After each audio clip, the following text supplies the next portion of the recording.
Welcome to Comfort Zone, a podcast all about pushing your hosts, outside of their comfort zone. I'm Christopher Lawley, and each week I am joined by two incredible co-hosts. I almost said guests, guys. I thought you said ghosts. I was trying to say guests and co-hosts at the same time. I don't know why that happened. Anyways, I just ruined the intro. Matt, Neeleon, hi. I completely ruined the intro there. Hello. Welcome to the show. Yeah, Yep. The audience must excuse me while I hairdress myself. I thought we figured this out before we started recording. You're just going to take your hair, flip it over your head, and go like full cousin It from the Addams Family. This is the thing, like doing a video podcast, I'm seeing myself and realizing that people are seeing me like this, and I can't let it go. I actually finally went and got a haircut, and I tried to do my hair and look nice, and then I saw it right before we started recording. I grabbed a hat because I was just like, I'm not dealing with this. It's not working for me. It's too early. Hats don't really work on me. Just say no to hair. That's my opinion. I'm only a couple years away from that. Looking at genetics. Oh no. Yeah, it's not gonna be good for me. Anyways, we have a show to do, and it's not about hair or hair-related topics. It's a good one today. We have some tiny topic stuff. Neeleon, you want to go first with your stuff? What's my stuff? I don't know. You put some stuff in here. Didn't you put Democracy Prevails in the document, and then I put something else that I'm not allowed to say underneath it? Oh, I put that in the document? Okay, sure. I don't know. I'm so disappointed. I cannot stress how disappointed I am. Okay, so recap. Last week, we held a challenge, which was bring your endgame keyboard and be prepared to defend it. Exact wording. You brought some green keyboard. Matt brought the Mod Envoy, and without any keys. And I brought the Magic keyboard combined with Clack, the famous Clack. I forgot that you included Clack as part of your choice. And also, yes. Do you actually use Clack? I'm actually not sure if this is a bit. I use Clack. Okay. You want me to share my screen right now? No. We're good. We're good. I use Clack, guys. It's really good. This is not a joke. Like, this makes me laugh, but it's not a joke. I would like to file a petition to the group. Yeah. Since Matt did not have keycaps on his keyboard, he should be disqualified, and his vote should go to me. Matt, go with this. Just go with this. Matt, go with it. This would give you the slight win. I can't do it. Barely, I can't. Matt, we are going to lose to the Apple crappy, horrible Magic key. That is a terrible keyboard. Ooh. We are going to We should say the results. We haven't even we should say the results. We should say the results. This is a bad podcast. Okay. A terrible podcast. Okay, so the results are Chris came in last with 24% of the votes.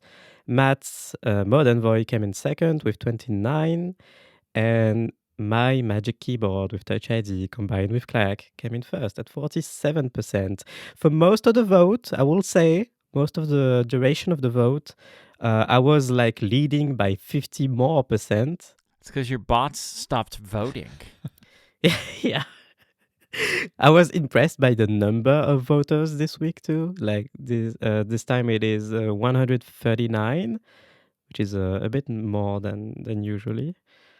Although last time the Castro folks came in. And Matt bought off the Castro people. Yeah. Yes, what an icon. What an icon. I'm so disappointed. I'm so disappointed. Do you remember, Chris, I asked when you wanted to do democracy, I asked on the show, what happens if my Magic keyboard wins? I quit. This is my last episode. I'm done. Yeah. This is nice. I'm having a good time here. I quit democracy. I'm done with democracy. Yeah, you keep saying that. I know I had the best keyboard. I know I had the best keyboard because I put the most amount of work into it. At least mine had keycaps. That's true. I'm so disappointed. Unbelievably disappointed. I have heard from sources and by that I mean Jonathan Reed at Mac Stories, that the developer of Clack was really happy about the result of this poll. Oh my god. That sounds like fraud to me. If my Castro, if the fact the Castro people like me because I like their icon. I mean, they didn't make a public statement on whatever social media to garner votes. Oh man. They were quiet. They were happy and quiet. Yeah.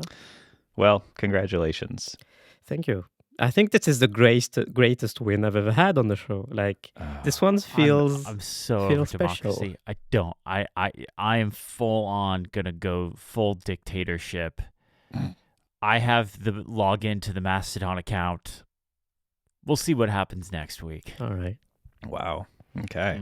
Anyways, let's move on from crushing disappointment to Matt. What you got? I have two tiny topics. The first one is I turned on notifications for Mastodon in Ivory for the past week because I see people who have notifications on for social media, and I've had them turned off for like 5 years or more.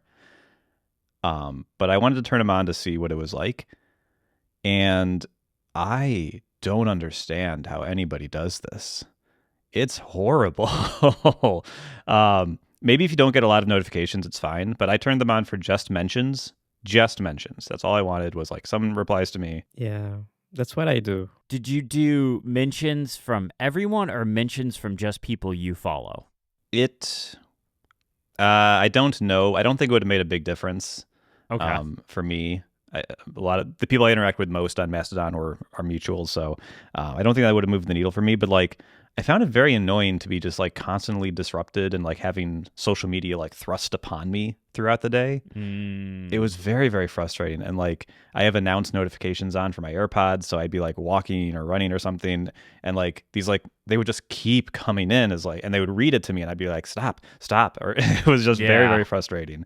So I'm turning them back off, but like I wanted to give it a go because I know some people do like it. And I see people like complain about like, oh, the notifications are delayed in this app or that app or whatever. And like, I am not a fan of them. I like to go to social media when I want to do something social, but I don't like it thrust upon me as though they're like iMessages that are coming through from everyone. So yeah, I gave it a shot. This is a minor comfort zone thing because I did exit my comfort zone for this. I also had notification summaries. I have those on because they are useful for a lot of apps. They are terrible for social apps. Like, no, they are terrible. Period. No, I disagree. But like, it is insanity. Like, they work in messages because like a thread will have like multiple messages and they'll summarize those. But like, it doesn't understand that every mention is a different conversation technically. So like, it just combines them all into one blob. That never makes sense. And it does it immediately. So like you'll get a notification in real time, but it's already summarized and just melted into the pot of other notifications that have come in, and it doesn't tell you what it was. It's a mess. I have zero good experiences with this, I guess. So would not recommend. The other thing I have though is a review. Okay. So this Oh, one sec. Matt was very prepared for whatever he's doing here. I'm intrigued. He's currently going through the drawer in his office and the bookshelf behind him. He's looking for something. He's pulled out an iPhone. This is the iPhone 16e, and I'm excited to bring you my review. Apple says this completes the iPhone 16 family, and it's very much an iPhone 16 in all the ways that matter, but a few things are missing to get us down to that $599 price point. But honestly, I think a lot of people are going to be okay with it. Now, you only get one camera, but it's a very good camera, and compared to the SE that this is replacing, it's very, very nice, and I think will make a lot of people happy. You also lose the dynamic island, but honestly, I don't really miss it. The notch is fine, and live activities show on the lock screen anyway, so I'm not missing anything. You do lose MagSafe and millimeter wave 5G, but like a lot of people don't need that. It's fine. Everything else is pretty intact. You get an A18 processor. It has Apple Intelligence.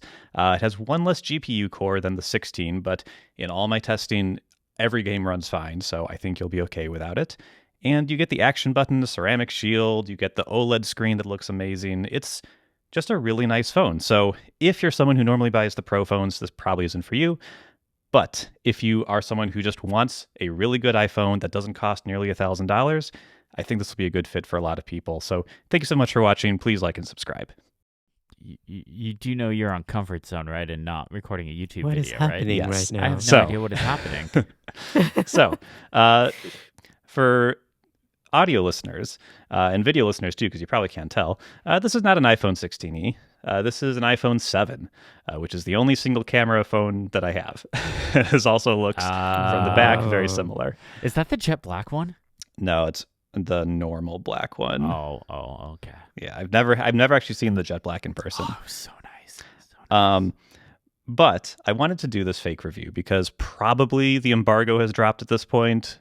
I do not get to review units from Apple. I have no idea. This is just a guess. You'll know by the time you're listening to this, but I'm going to wager that review sounded very similar to some reviews that are out there right now. And it's not really a dig at like YouTubers or anything. Like Chris, you and I do iPhone reviews too. It's just like, it's so different reviewing phones today than it was like 10 to 15 years ago when things changed a lot. Like, we kind of know how this phone's going to be. Like, you could basically record your entire A-roll and then just put B-roll of the new phone once you get it on like from Apple, Yeah. and you'd be okay. Like, I feel fairly confident everything I said is pretty much true. I think it'll be fine. And so yeah, it's a weird thing where like the phones change so little and they're so reliable. Like, that is, I guess, a good thing. Like, we know it's probably going to be a totally fine phone. That you could look at the spec sheet and kind of know all the things you're going to think about it. So yeah, just kind of a weird place we're in where you kind of know what the phone is going to be before you even get it in hand. And yeah, thought it'd be fun to do a as close as I've ever come to an embargoed review, which Well done. for a product I do not have. I completely agree with you. I think there's 2 points where like there is going to be some intense testing required with this phone, and that is Apple's new modem, the C1 modem, Yeah. and if it truly is better battery life than the regular 16 phone. Because according to Apple's battery numbers, which I never ever take Apple's battery numbers at face value, it's supposed to get battery life closer to the Plus phone than the regular 16 phone. So Yeah. even though it's the size of the 16 phone, so Which would be great. So I hope people test it. But yeah, there's fewer and fewer things every year it seems to test. yeah, I don't enjoy doing iPhone reviews anymore. Just in general. Like, I didn't even really do a 16 Pro review. I did a like, hey, this is what I'm doing with my phone kind of video. Just because like they're all the same. Yeah, and that's more valuable, I think. I think those are more interesting these days than just like the specs. Yeah, exactly. The only devices I do like spec reviews for are iPads, and that's just kind of because it's expected of me kind of thing. And that's, my niche. But like that Mac Mini I got, I'm not going to do a spec review. I didn't do a spec review of the iPhone. I didn't do a spec review of the Apple Watch. So yeah. Well, I am first up in the document here, and I have something I am very excited to bring to the show. This right here, Is a hammer. yeah, it's a hammer. Yeah, no, this is the MagFlött Pro. People that have watched my channel for a long time know this is a magnetic iPad stand. There's been a couple of versions of these in the past. The first one was just the regular MagFlött, and I think I was the first person ever to review it. I kind of have this weird achievement of like being the first person to review a lot of magnetic iPad stands. It's a weird thing to be oddly proud of, but like this one, the Lab 22, the Seradici Moment Infinity Adjust iPad stand, I was the first person to do it. In fact, they didn't even have packaging. They had to send it to me in a Pelican case. So like I think it's this weird achievement of like I don't know why I'm proud of that. But anyways, This is the MagFlött Pro. This is the version of the MagFlött that telescopes, so it raises and lowers. And there was a version of this one that came out a couple years ago for the M1, M2 iPads with the magnets built into it and all that stuff. But when the iPad for the M4 iPad Pro came out, that iPad was redesigned. The internals were completely redesigned. And because of that, the magnets changed. So the M4 iPad no longer worked on the previous MagFlött or MagFlött Pro. Well, this is the MagFlött Pro for the M4 iPad. It is now shipping. It is here. A couple of disclosures. Chargin, the company that makes this, it's a husband and wife company down in LA. They sent me the previous MagFlöts. They just gave them to me because they're nice. They wanted me to review them. They just sent them to me to keep. I bought this one with my own money. They didn't reach out to me. They didn't even tell me it was shipping, which I was kind of surprised about. But I just saw on their website it was shipping. Immediately bought it myself with my own money. Disclosure over. Yay, super important. What I love about this stand is it is the only stand that I can get that will put the iPad at the same height as my studio display. Now, I have to set this on the monitor stand on my desk in order to get it to that height because I use the tilt and height adjustable studio display. But this allows me to get my iPad to be level with my studio display, which is really important to me because it's just a little bit more ergonomic. It's a little bit nicer that way. It works like I said, and for video viewers, you can see there's a little knob on the back you can loosen up, and you can lower it, you can raise it, and then when you get it to the right height, you just tighten it up. I like the look of it. Looks clean. It looks really nice. It's very Apple looking. Like it blends in with your desk, which is really nice. This new one comes in a space black version, so it's a little darker. So if you have black stuff on your desk, it'll match a little bit better.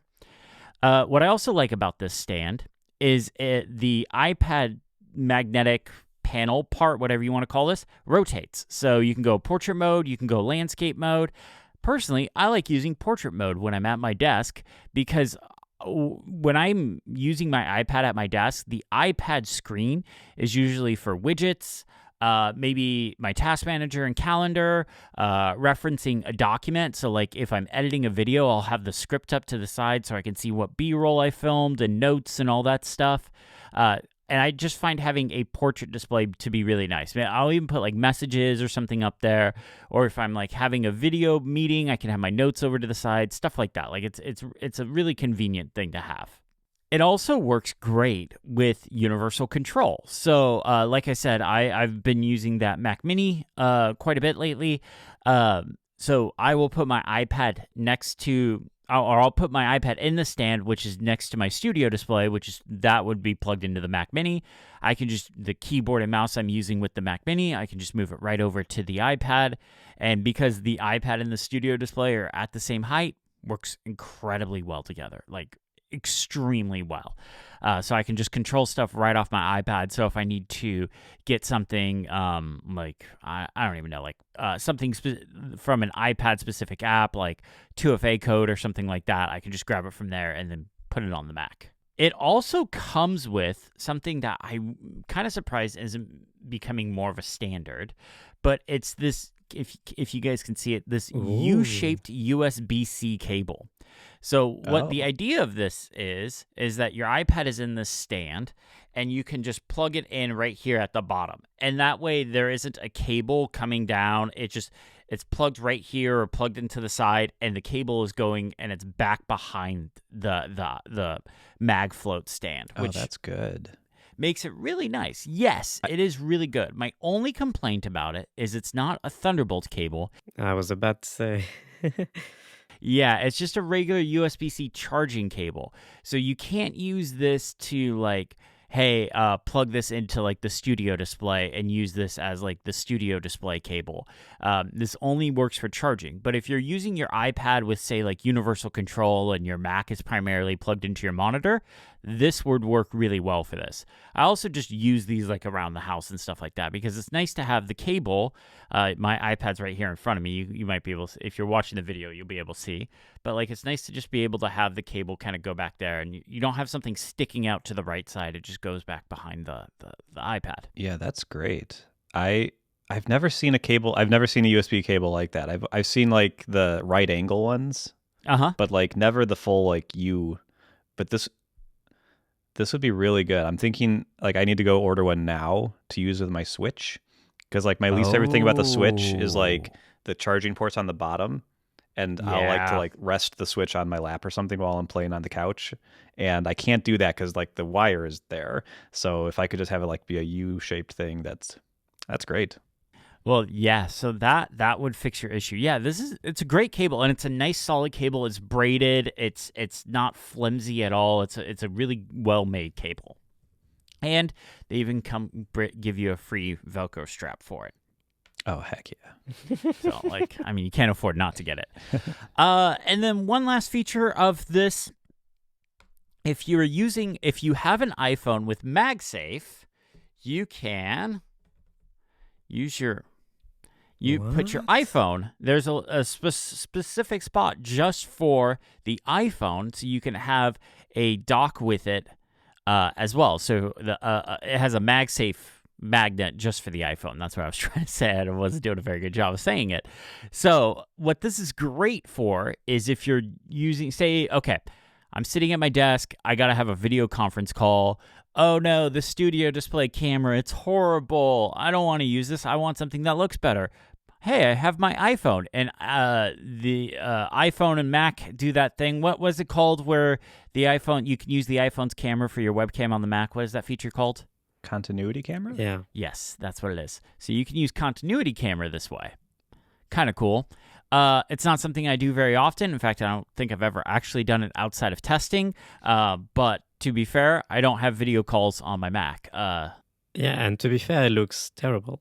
I mean, it does, but at the end of the day, this isn't meant to like you're not going to leave your phone like I don't know this. if like listeners understand what it looks like right now. So the iPhone is like on the iPad panel on the mount, like, but like, and it's sticking out to the side. Sticking so out like to the side, yeah. Like it's about to fall off, really. It's not like it's on there solid. Okay. Like I'm fiddling with it, but it's on there solid. I'll take my hands away. This isn't something I would leave, but if I needed to have a video call in a pinch and I needed to like, hey, it's really important I have a decent quality camera, that would work. Especially if you don't have a tripod or something with the iPhone stand. Yeah, you know what this raises? Back in the old days, I mean 6 months ago when I had an iPad on my desk, I really wanted to be able to use the iPad's front-facing camera with the Mac in continuity camera. I really wish you could do that. Like if you have an iPad on your desk, just use the front-facing camera as your webcam. Could you do it if you did the thing where you extended the Mac's display to the iPad's display? No. Does it work that way? No. I don't think the iPad. Let me rephrase. The iPad's camera system, the front and back camera system, isn't great. It's usable, but it's not great. It's pretty good. I mean, it's pretty good. As a webcam, like fine, better than any webcam, really. But I would rather use an iPhone if I'm going to grab a second device. I'd rather use an iPhone. Sure. Okay, so just don't ruin my argument. Okay. I'm just saying, in case like Apple people are listening, why is this not a feature? Yeah. Why is nobody talking about this? Why is nobody talking? I want to use any camera in my home with continuity camera. Why can't I do that? But overall, I have used a lot of magnetic iPad stands. I would venture to say I've probably used every single one. There are a couple out there that the brand names just keep changing, but they're the same. I have used a lot of them. This one, hands down, is my absolute favorite because of the feature. It can telescope, so you can get it up high, and it's solid too. Like, you can tap on it. Like, you can make it as high as you want. Tap on it. It's got a weighted base, so it's not going to like fall over if you're tapping on your iPad screen. The fact that you can rotate it from portrait to landscape and landscape to portrait, that's really important to me. Overall, really love this iPad stand, and I'm super happy it's finally shipping for the M4 iPad Pros. It took a minute. I mean, those have almost been out for a year now, so it did take a little while, but it is shipping. Absolutely love this thing. Highly, highly recommended. Like I said, I bought this one with my own money, but the others were sent to me for free. But this one, as soon as I saw it was finally available, it was available for pre-order for a while, but I was like, I'll just wait till it actually starts shipping. And then when I saw it was shipping, I was immediately purchased it. What did you say the cost was? That's a good question. It is $150. Thank you. Yeah, so it's a little pricey. Could be worse. It could be worse. It could be better. But at the end of the day, it's very well engineered. Oh, I forgot to say, it does tilt too, so you can tilt it back and forth if you want. But I don't really do that. So Does it happen to snap, or does it like lock into place at the 90-degree angles? no, I wish it did. But I just put it next to my studio display and kind of just line it up with that. That's fine. I've used a couple of these before, and none of them have done that, and it feels like a thing that would be really nice to have there to do. Yeah, like kind of just like a lock. Like this one, you can just keep rotating it. It goes full 360. Oh. But like if they did like just 180, like you either had like these like that two angles and it locked in place, I think I would take that over doing a full 360. Yeah, interesting. But the nice thing is if you do a full 360, what you could do if you jump between computers a lot. So say you have like my kind of setup where you have a Mac on the desk and an iPad, and you're constantly moving the Thunderbolt cable between your dock or studio display or whatever. If you put the stand like this with the camera in the bottom left corner, if you're looking at it, it's in the bottom left corner, that would put the Thunderbolt port of the iPad at the top. Makes it a lot easier to unplug it and plug it back in. I've kind of been doing that a lot at my desk. It doesn't look the best, but it does make it a lot easier to move that Thunderbolt port or Thunderbolt cable around. Yeah, the thing where we wish it would snap, like I agree, it snap at 90-degree angles. Mm-hmm. This made me think that I wish more MagSafe docks would do that. MagSafe stand for the iPhone. You know how like the MagSafe battery that Apple used to sell? Yes. On the back of that battery, so you got a MagSafe, the magnet ring, Mm-hmm. but it also had a strip of magnets, vertical strip of magnets below the magnet ring that would make it so when you snap the battery onto the back of the iPhone, it would stay like aligned. I wish more MagSafe stands had that, like that little strip of magnets to make sure that when you put your iPhone on the stand, it's perfectly vertical. I completely agree. I do that all the time. Right now, my iPhone is on a stand, and it's not perfectly vertical, and I keep tweaking it throughout the day. It's like I hate this. Yeah, I have a third-party battery pack that does the same thing. It has the ring of magnets, and you can just rotate it all day long because it doesn't actually like snap into place and lock. Yeah. But yeah, that's the MagFlött Pro. Do you guys have any other questions on it, or? I mean, I'm pretty sure I would have loved to have that back in my iPad days. Yeah. Like I said, I've tried just about every magnetic iPad stand, and I've tried a lot of the clamping ones. I don't like the clamp ones where like there's two things that clamp onto it. I love the magnetic iPad stands. These have been huge for me. This one is hands down my favorite. I liked the Affinity Adjust one because it was kind of cool because especially if you were drawing, like it would come down low and you could like draw on it. That was really nice. I don't do a lot of drawing, but I could see for people like that's a really nice feature. But if you're somebody that works at a desk and you just want your iPad as a display and you want it eye level or level with your monitor, this is the way to go. Like I said, I'm tall. So I have this thing up high already, and then it sits on top of my my monitor stand. So that way it can get to the same height as the studio display, so it can be ergonomic for me. So you might have to prop this up a little bit more.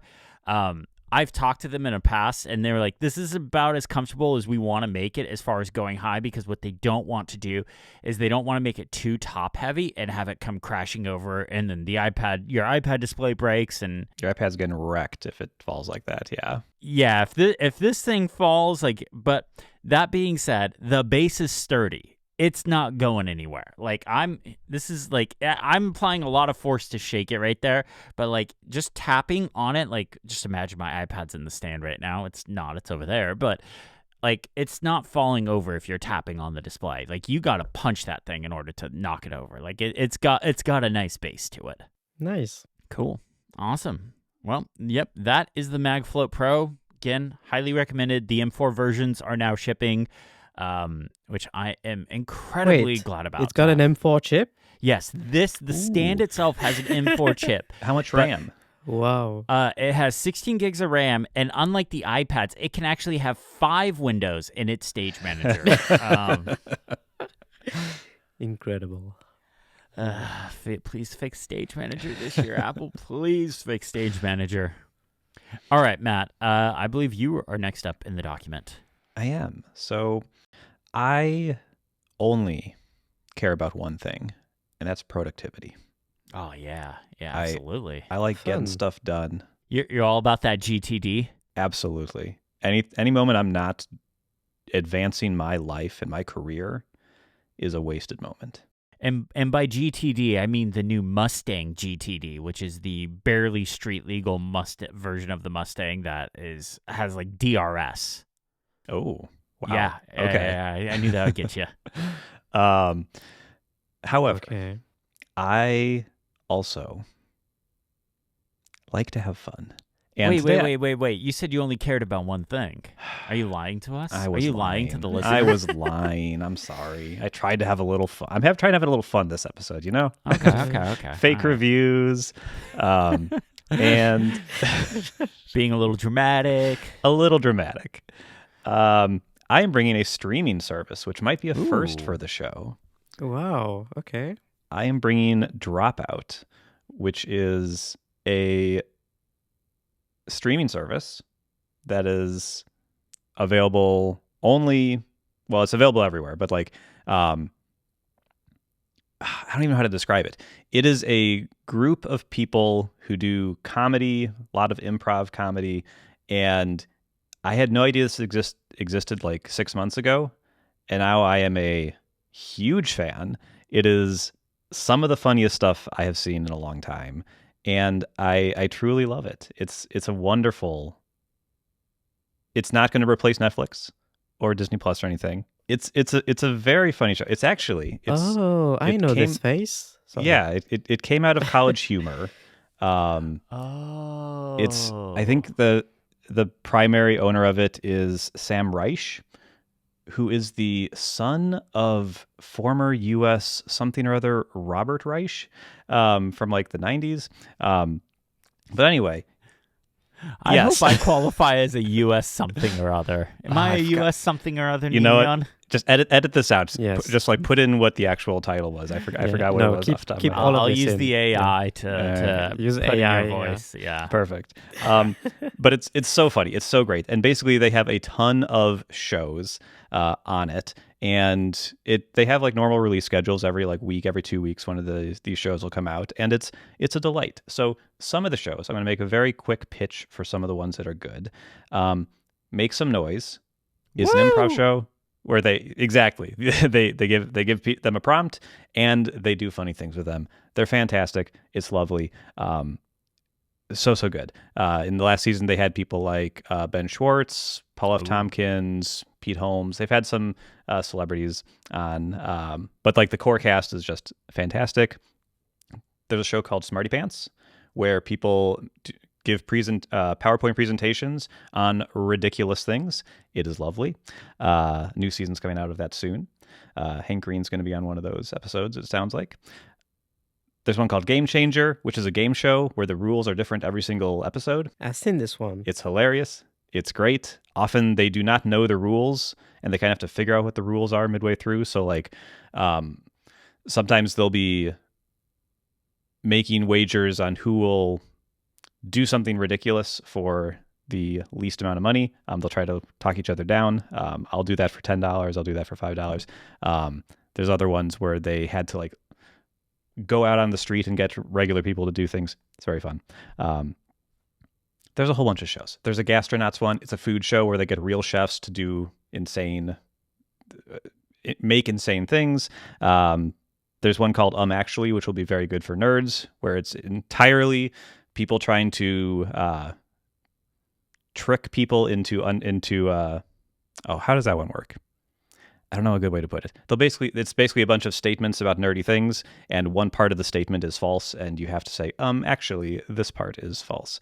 And it's very fun. And they've got specials. I mentioned Hank Green already. He did a stand-up special about his experience with cancer. That's on Dropout. It's very ridiculous, and I wish I could honestly just show you clips of the show to understand it. We'll maybe put some links in the description to get an idea for what it is, but it's so lovely, so wonderful, and it's like $6 a month, and I would recommend everybody listening give it a shot for a month. $6, you can enjoy quite a bit in a month, and you can cancel it if you like, but it's very, very fun, and one of my favorite new discoveries of the past few months. So the funny thing is, a few months ago, I was at a friend's place, and so they live with their partner, so they were both there, and they were like, "Hey, Nilian, every day we watch, like every week or something, we watch Game Changer, Yeah. and there's a new episode today, and they wanted to show me the episode, so I watched it with them, and I don't know what happened, but." I found it extremely unfunny. Oh no. So this is the impression that it left on me. But they were crying, like they were laughing and crying. They were loving it, and I was right beside them, just thinking why it's so funny, wondering why it's so funny. But okay, but you have my testimony that at least 2 people were indeed laughing really loud to this show. It's hard to explain comedy. Yeah. Yeah. So I will definitely put some clips in, and you guys should watch the clips and see if it does anything for you. I will sign up. You drop some names in there and some of the show descriptions and stuff, and that sounds right up my alley. So I will sign up for a month and check some stuff out. Nice.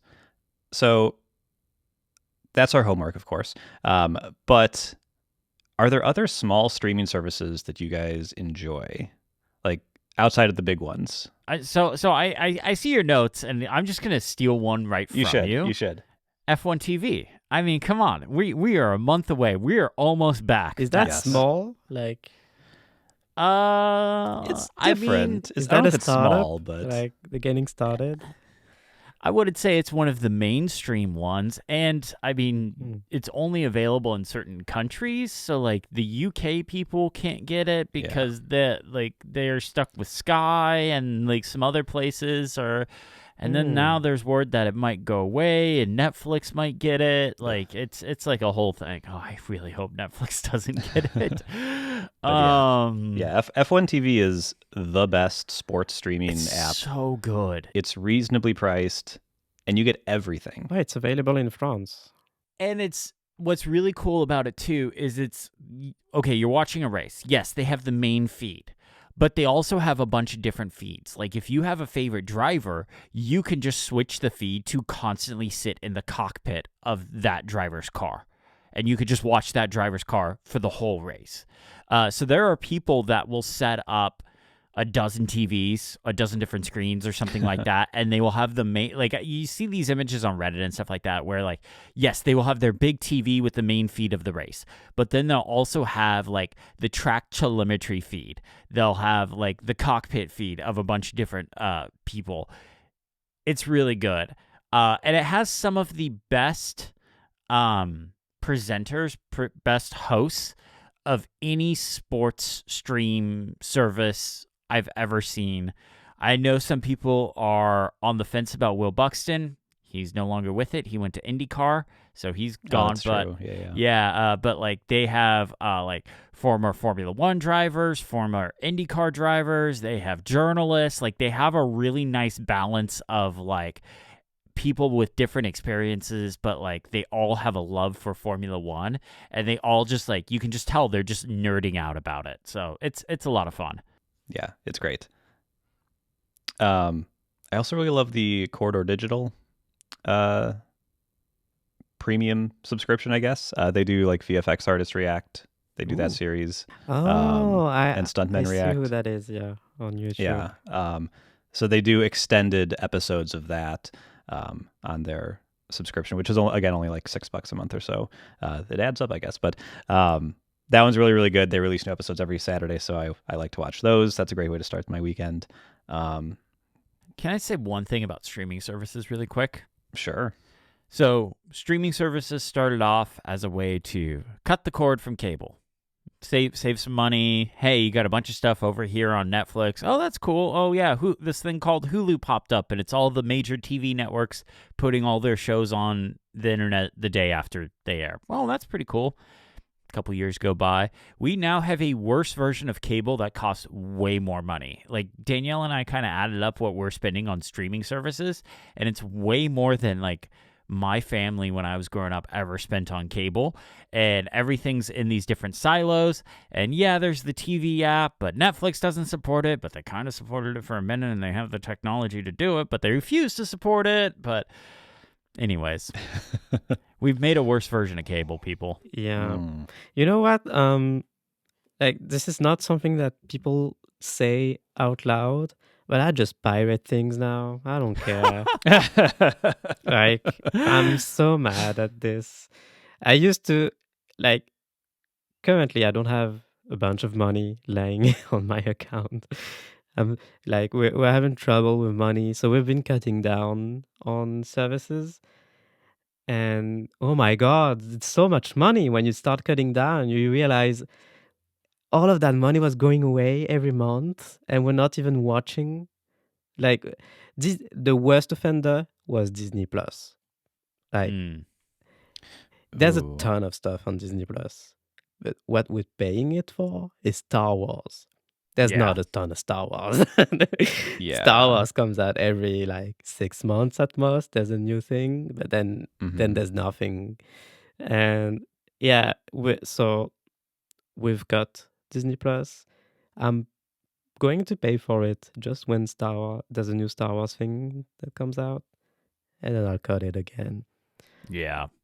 That's probably what we're going to end up starting to do, is because it's just like we'll focus on a couple of shows at a time, and these other services we're paying monthly for and not touching them. So it's like, why are we doing that?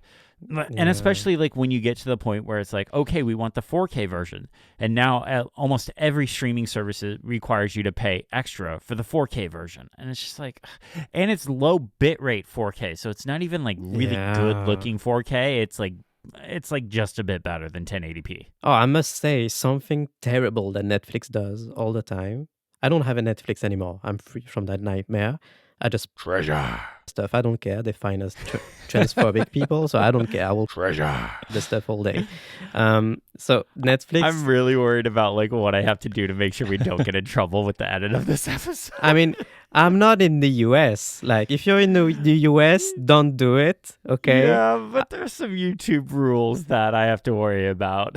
Okay, I love YouTube. Like, I've been loving YouTube all. Can I make it go away, the trouble? I love YouTube. We are great guys. YouTube. I pay for YouTube Premium all the time. I pay it twice every month. Anyway, yeah, Netflix. Something that I hate about it is the fact that in France, at least, there's a ton of movies that's available on it, and series as well, where they only have subtitles in French, or like some weird thing like that. You get the original version and then subtitles in French. You can't have subtitles in English or any other languages. For example, you're limited to French. which I hate because to me it causes trouble. Like when I'm watching something in English and the subtitles are in different language, I'm having trouble following. And worse, sometimes it's only like in French dubbed, dubbed in French, and that's it. You can't switch it to the original version, and that's even worse. And I hate it. And it's even more expensive. Like it's getting more expensive every day. I hate it. I'm so mad at this. Anyway, We have created a worse version of cable. yeah. I think it's a better version of cable, but we can leave it there. I just don't like that everything is in different silos, and then you get into stuff like the Apple TV and things have different players, and that different player handles subtitles differently or audio differently or controls differently. And then on top of that, some services support stuff like the TV app, others don't. I mean, yeah, I guess I'm coming at it from the perspective of someone who remembers multi-year contracts where you couldn't cancel if you wanted to. There was no ability to get rid of. Okay, sure. You remember times when black and white TV, okay, but He remembers the time of the dinosaurs roaming the earth. I only bring it up because you said it's the worst version of cable, so I'm comparing it to cable. Yeah. But yeah, like the ability that you can say, like, I'm just going to subscribe to Disney channels when I want to watch Disney stuff is a nice thing. I think that's a good thing that you can do that. And yeah, I like it. I think it's good. yeah, no, it sucks. I don't want to leave you the final word on this. Like, it sucks. Let's move on. I just want high bitrate stuff. Just give me high bitrate stuff so I can see it on my glorious TV. So and you know what's happening now too? Like now you're paying for it more than before. Like it's getting more expensive, and they're adding ads on top of it. Jesus Christ! Why are we accepting this? Like this is not okay. What the hell? That's what really annoys me is when I pay for like the ad-free tier, but they're like, "Oh no, we're still going to show you ads, but it's just for our stuff, and that's Yeah. okay." And I'm like, "No, it is not." Do you mean the thing that plays at the start of an episode where it's like, here's another show on Yeah. our service, like Apple TV Yeah, is? exactly. Yeah, That's I still an hate ad. that. That's still an ad. That's 100% an ad. Weird. And look, I get it. As somebody that makes money from ads, like I pay my bills because of ads. I get it, but I also aren't selling people a $6, $7, $10 a month subscription to my YouTube channel. Like, And raising the price every day. exactly. I mean, I could. Like, if you really want to, you're more than welcome to send me $10 a month if you want. I will not say no, but I'm also not telling you have to. So, anyways. Yeah. So Matt, how did that conversation on streaming services go? I really just think you should watch Dropout and have some fun. Yeah. That's what I recommend. I like that. My promise to you, I will check it out. Perfect. All right. I don't want to do this. I really don't want to do this. Hey, you know what? I'm having fun today. Like we started strong with democracy, and we're ending strong with a great challenge. What was the challenge? What was the challenge? That's a good question. You guys need me for the rest of this episode? Yeah, I can bounce. Yes. So last week's challenge, I wanted to have fun, like to slightly peer off the tech side of things. And I was into music, as you know, lately. So yeah, and I found out that you both don't really like Coldplay. I would say that's an understatement. Yeah, I know. You don't really enjoy Coldplay. I kind of like it. Like, it's not my favorite band or anything. I kind of like it. So the challenge was find your new favorite Coldplay song. And last week I said, like, try to find don't just go and look at their top charts. Just trying to look for it in some way. And yeah, that's it. Intentionally vague. Do what you want. Just find your new favorite Coldplay song. Should I go first? Yes. You should. Okay. So what I did, because I have every Coldplay album in my Apple Music library. Chris, Chris is looking at me weird. Okay, every Coldplay album in my music library. The best one, by the way, is not the one that you would think, but I won't say which, because I don't want to spoil any if it's any of your picks. And I was wondering, do I have any singles in there? Usually, I don't add any singles to my library. I don't know if you do that, but I hate Almost adding never. singles. Yeah. Yeah. Very, very rarely, unless it's like Unless it's not available in an album or something. or like it's only a single. Like the thing that comes to mind is like a couple years ago, My Chemical Romance did that one-off song, Mm. and that was it. They didn't do an album. It was just that Yeah. one-off single, like that kind of thing. Exactly. I also do that. Only add singles if they're unique, if they're not Yeah. can't be found in an album. So I was wondering if that was the case with Coldplay. Do I have any Coldplay singles in my library? Because if I do, it means it's a song that's not available in any album. And you know what? There was one, and that's my pick. And that song is a Christmas song, and it's called Christmas Lights. And I've listened to it a couple of times since for the past few days. It was released 14 years ago in December 2010, and I actually remember when that song came out. I really liked it at the time. It's so I don't know what to say about it. Like it's a cute song about Christmas. Oh, Christmas lights. Down in the street, whatever. I don't care. The lyrics are cheesy, but it's nice. I like it, and I found that the music video is actually pretty nice too.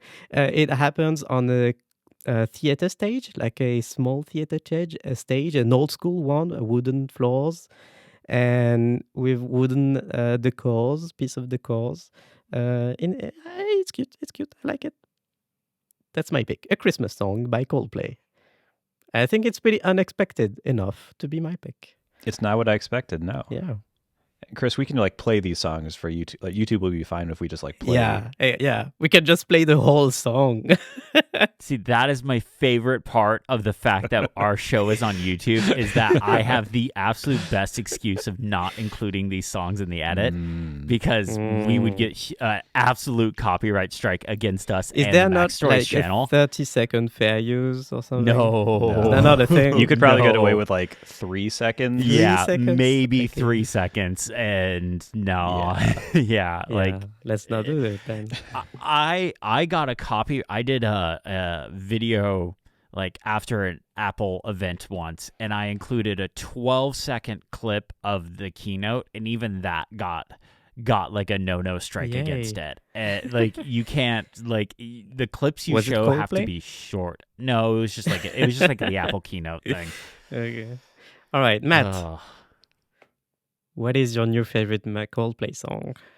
So I went all out with this one. Oh, I'm so disappointed in you. Oh, yes. I listened to every single Coldplay album. Oh, Oh. nice. That's torture. Neleon, you just tortured poor Matt. Look I at mean- him. He is a broken man now. I mean, he did that to himself. I didn't do that. So I really wanted to do it right. And I wanted to Good. test my own preconceived notions, because you did mention in our iMessage a week or two ago, like, do you guys like Coldplay? And my initial reaction was, not really. And but I haven't listened to them in many years, and I used to like them. So I wanted to see if okay. like I had changed or they had changed or whatever. So I listened all the way back from Parachutes all the way through the new one, which was like a moon. I forget what it's called. Moon music. Yeah, it came out last year, I think. Yeah. So I listened to everything. They have an album called Moon Music. Really? Chris. Oh my god. So I have actually 1, 2, 3, 4, 5, 6. I have 6 songs from their first 6 albums that I think are really great. And then it really falls off a cliff for me. So I have no picks from anything after that. Everything after Ghost Stories, I have no picks. Those aren't for me. It's fine. I see. Are you sure? Yeah. Like Milo's Diloto? Does that was count? before Ghost Stories, I think. And that Charlie Brown is the best song Indeed, in that album. Yeah. So anyway, Contenders on Parachutes, Yellow. Oh, what a classic. The first one, a lot of us old people heard. It's lovely. From X and Y, Fix You. A cliche choice, but it's the best song on not their best album. It's great. On Viva La Vida, Lovers in Japan, Reign of Love. Very good song. So good. Really enjoy that song. My favorite song in Viva La Vida is Life in Technicolor 2.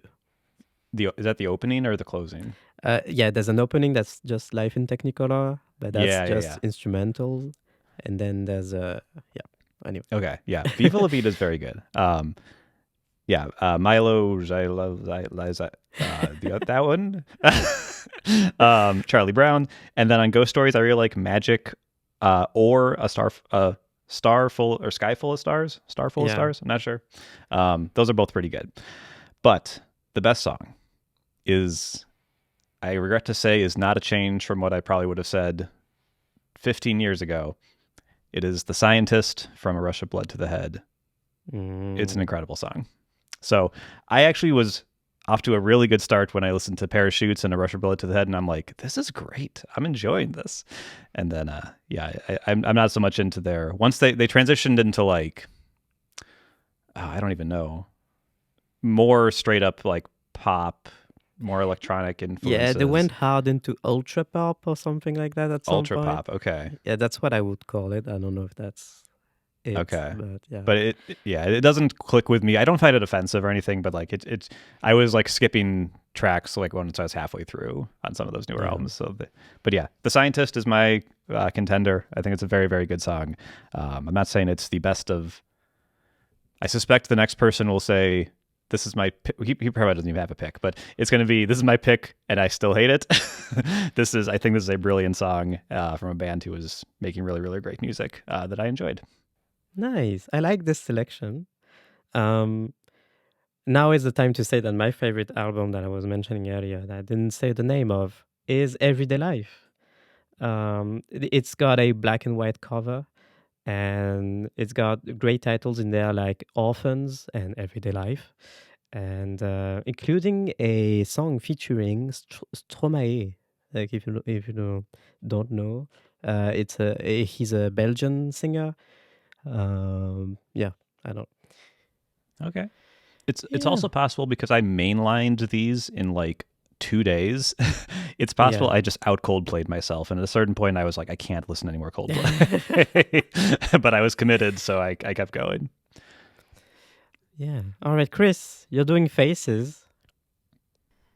Yeah. What do the faces mean? So the challenge, the wording of the challenge. Hold on. Okay. Hold on. Find your new favorite Coldplay song. That is the optimal word there, because the word song implies that they make music, which they don't. They just make sounds, noises. Okay. I didn't do this. I wasn't going to listen to Coldplay. There's not a chance in hell I was ever going to listen to Coldplay. Like okay, so when I was in film school, Chris. When I was in film school, my film school teacher loved Coldplay. So we would be in the editing lab, and he would have Coldplay playing over the speakers all the time. And it was pure torture. It is soulless radio music. Music has to have emotion, and Coldplay does not have that at all. It is just notes. That's not true. It's very true. That Christmas song is emotional. Okay, sure. So you hate instead, Christmas. I listened to some you hate children. No, I love Christmas. Are you kidding me? I love Christmas. Children. Christmas is my favorite holiday, except my birthday. My birthday is the best holiday than Christmas. But they don't have a your birthday song. So. I mean, again, another issue with Coldplay. So I listened to some Van Halen, some Def Leppard, a little bit of Rush. I listened to a lot of the old AFI stuff this week. Like, Very Proud of Ya is one of my favorite albums of all time. Like, back when AFI was a punk band. So, Chris, no, not Chris. Matt, what are we doing here? I don't care. This is my protest. This is my protest challenge. Okay, let me ask God. Is Coldplay music? Are you asking Siri? ChatGPT. Oh, okay. Technically, yes, but I get the feeling you're asking something deeper, like whether Coldplay's music has artistic merit, or if No. or if it fits a certain definition of real music. If so, It it doesn't depends fit on your that. perspective. They blend pop, rock, and atmospheric sounds, which some people love and others find bland. What's your take? Yeah, okay. I would like, if we are doing democracy for this one, I would very much like my option in the poll to say I hate Coldplay. Or Coldplay sucks. Coldplay is not music. You can take your pick. Anyways, this is my protest week. I don't think we've ever had a protest week before. I am Yeah. This I am is leading the sad. charge. I can't listen to Coldplay. I can't do so it. sad. Yep, sorry, couldn't do it. I know I'm going to get crap for this. I absolutely know I'm going to for not following the rules, but dear listener, every single week we have somebody that doesn't follow the rules. Neilian brought clack last week. Matt didn't even have keycaps on his keyboard. I brought and yet I a came in keyboard. third, I so brought a keyboard. I couldn't do it. I couldn't bring myself to do it. Sorry. This is chaotic behavior. Yeah. I'm sorry. I couldn't do I it. don't know. I knew like all week long this was hanging over my head, and I was like, I got to This do is something at some point. And it literally got to last night, and I was like, I'm not going to do it. This is just. Man. Okay. Okay. So I'm protesting this week. Hmm. Yeah. Okay. Well, Sorry. Okay, I have an idea. Okay. Your protest will be reflected on the thumbnail. How's that? Yeah, I don't know.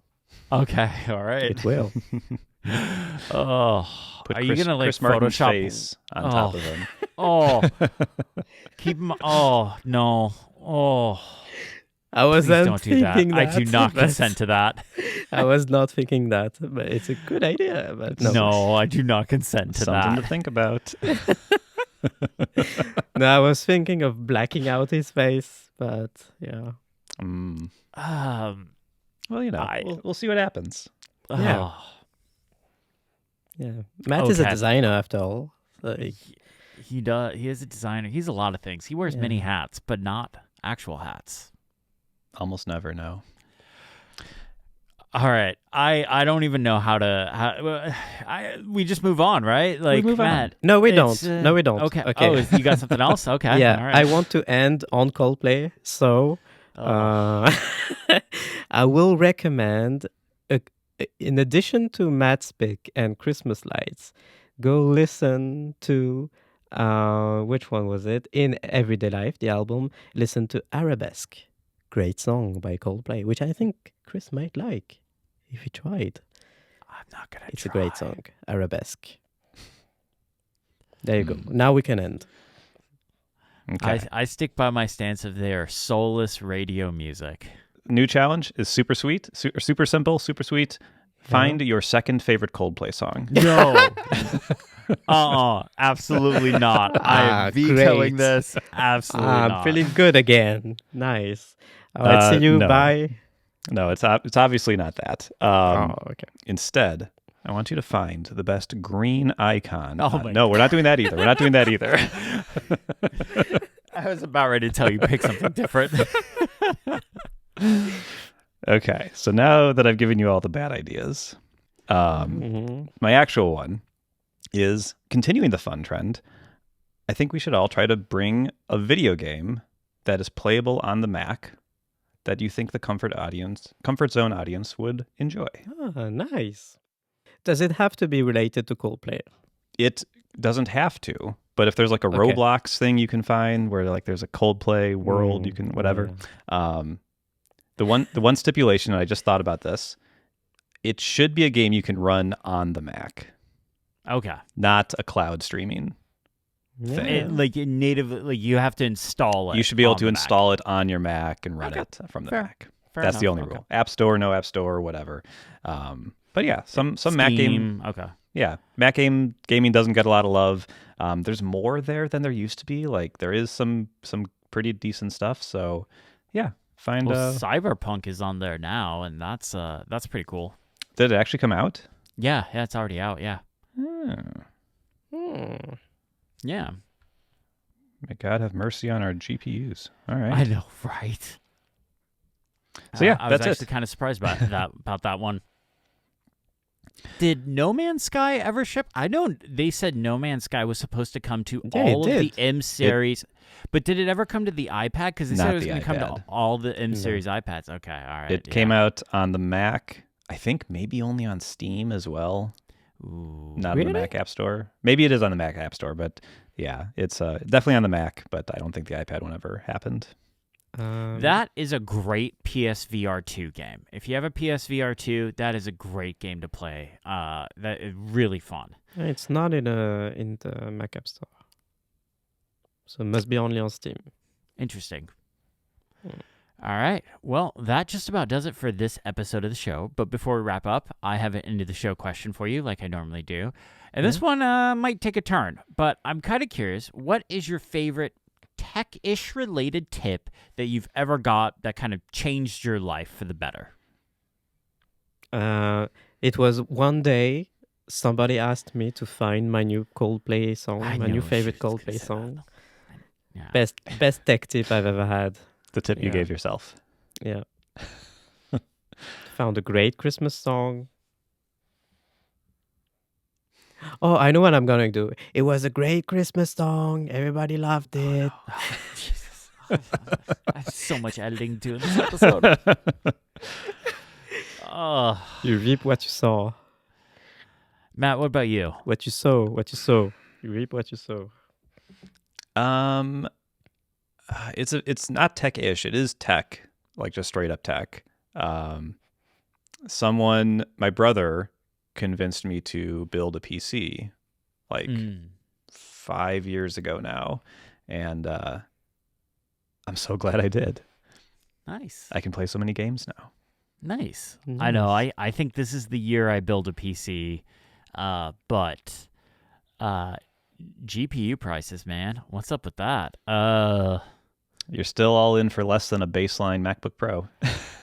Yeah. I think a lot of what ends up happening in my computer-related life boils down to what happens at WWDC this year. We'll see. For me, it's kind of sort of techish related, but it's just clean your workspace every single morning.